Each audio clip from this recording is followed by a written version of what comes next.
Persoalan kesehatan muncul di kalangan warga yang terdampak bencana di Aceh, Sumatera Utara, dan Sumatera Barat. Selain rumah sakit dan fasilitas kesehatan lain yang rusak, ketersediaan tenaga kesehatan juga menjadi masalah. Padahal, masalah kesehatan kini semakin banyak terjadi di kalangan warga terdampak maupun sukarelawan. Dalam rapat dengan Presiden Prabowo Subianto pada Minggu 7 Desember 2025, Menteri Kesehatan Budi Gunadi Sadikin memaparkan kondisi tenaga kesehatan. Kita kekurangan dokter karena dokter di sana jadi korban juga.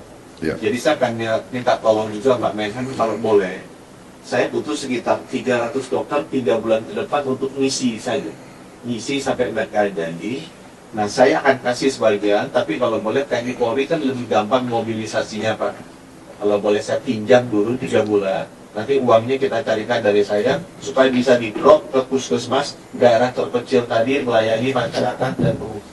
Sekarang saya tanya, kalau koas boleh nggak diterjunkan? Sudah boleh?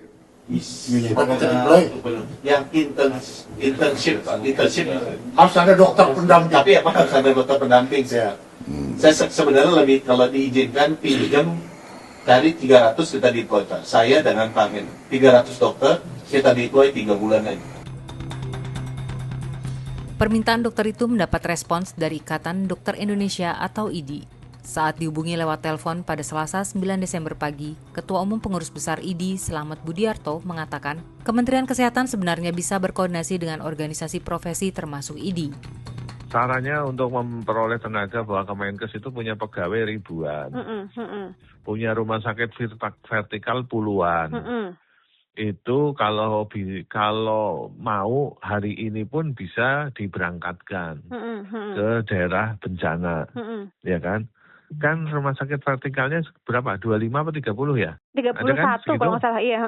31. Satu rumah sakit kirim 10 udah 300. Jadi itu sangat mudah bagi Kementerian Kesehatan untuk mengirim tenaga medis ke daerah bencana.